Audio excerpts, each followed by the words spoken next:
ការពីវីដេអូផាតមុនអ្នកទាំងអស់គ្នាបានដឹងពីរបៀបប្រើប្រាស់ Smith និងមុខងារនីមួយៗឯងចឹងនៅវីដេអូនេះដែរខ្ញុំនឹងប្រៀនពីរបៀបទិញ credit ដើម្បីយកទៅប្រើប្រាស់នៅក្នុង Smith AI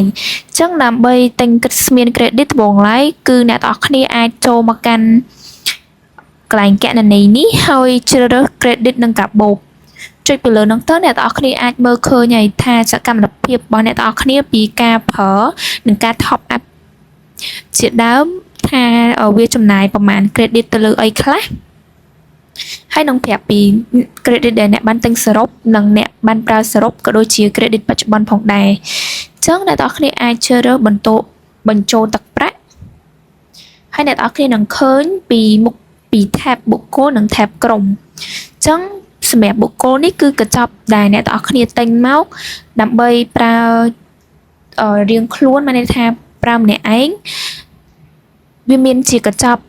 $5 $10 $20និងកញ្ចប់1ម៉ោង2ម៉ោង3ម៉ោង4ម៉ោងហើយមានបរិយាកន្លះ 2.85 4.05 និង $4.80 ផងដែរអញ្ចឹងវាក៏ដាក់កំណត់ពេលវេលាដែរថា1ម៉ោងហ្នឹងប្រើបានប៉ុន្មានថ្ងៃ2ម៉ោងប្រើបានប៉ុន្មានថ្ងៃអីចឹងសូមបញ្ជាក់ពីកញ្ចប់$5 $10និង$20នេះគឺការប្រើប្រាស់គឺអត់ដែនកំណត់ទេចំណែកថាឧទាហរណ៍ថាអ្នកទាំងអស់គ្នាទិញកញ្ចប់មួយណាក៏ដោយ$5 $10ឬក៏$20អត់មានតម្រូវថាខែក្រោយអីកាត់ឬក៏អាទិត្យក្រោយអីកាត់ទេអញ្ចឹងមានន័យថាអ្នកទាំងអស់គ្នាប្រើអស់ពេលណាគឺអស់ពេលហ្នឹងហើយសម្រាប់កញ្ចប់ក្រុមនេះដែរបើសិនជាអ្នកទាំងអស់គ្នាមានអង្គការឬក៏ក្រុមហ៊ុនអ្នកទាំងអស់គ្នាណាមួយចង់ទិញមួយកញ្ចប់ធំយកទៅប្រើជុំគ្នាអញ្ចឹងអ្នកទាំងអស់គ្នាអាចជ្រើសរើសកញ្ចប់$45 $90និង$180បើសិនជាអ្នកទាំងអស់គ្នាទិញយកទៅប្រើជុំគ្នា10 20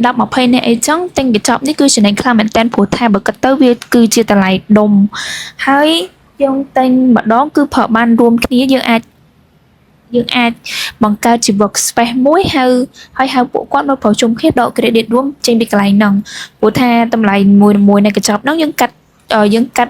ទៅតាមចំនួនម៉ោងដែលពួកគាត់ទទួលបានដើម្បីបំលែងពីសម្លេងទៅជាអក្សរហ្នឹងហើយខាងក្រោមនេះគឺជាសំណួរដែលអ្នកទិញឬក៏អតិថិជនរបស់យើងនឹងសួរជាញឹកញាប់បំផុតអ្នកទាំងអស់គ្នាអាចអស់មើលបានតើ credit នេះផុតកំណត់ទេចឹងយើងឆ្លើយថាទេ credit មិនមានថ្ងៃផុតកំណត់ឡើយនៅពេលទិញរួចវានឹងនៅក្នុងគណនីរបស់អ្នករហូតដល់អ្នកប្រើប្រាស់វាអស់ចឹងអ្នកទាំងអស់គ្នាអាចចូលមើល tab មួយនៃសំណួរណាដែលអ្នកទាំងអស់គ្នាគិតថាអ្នកទាំងអស់គ្នាមានចម្ងល់ខថាអ្នកទាំងអស់គ្នាចង់ទិញកញ្ចប់$5នេះវាបានបំលែងមកឲ្យថាអ្នកទាំងអស់គ្នាទទួលបានប៉ុន្មានម៉ោងដើម្បីអាប់ឡូតសំឡេងអញ្ចឹងយើងសម្រាប់$5អ្នកទាំងអស់គ្នាទទួលបាន5ម៉ោងហើយដែលវាស្មើនឹង30,000 credit អញ្ចឹង credit ហ្នឹងវាកាត់នៅពេលដែលអ្នកទាំងអស់គ្នាបំលែងសំឡេងទៅជាអក្សរម្ដងអ្នកទាំងអស់គ្នាអាចជ្រើសរើស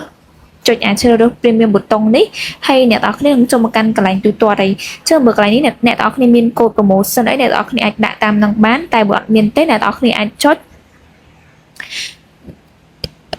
ចទូទាត់ឥឡូវនេះបន្ទាប់មកវានឹងមានជា QR អ្នកទាំងអស់គ្នាអាច download QR ហ្នឹងហើយយកទៅ upload ចូល accountកងរបស់អ្នកទាំងអស់គ្នាធនាគារណាមួយក៏បានដែរហើយនៅពេលដែល pay រួចរាល់គឺអ្នកទាំងអស់គ្នាអាចអស់មើលកន្លែងនេះបានវានឹង load credit មកហើយចឹងវីដេអូនោះមានតែប៉ុណ្្នឹងឯងសង្ឃឹមថាអ្នកទាំងអស់គ្នាបានយល់ដឹងពីរបៀបទិញកញ្ចប់នីមួយៗរបស់ Smith AI នឹងផងដែរ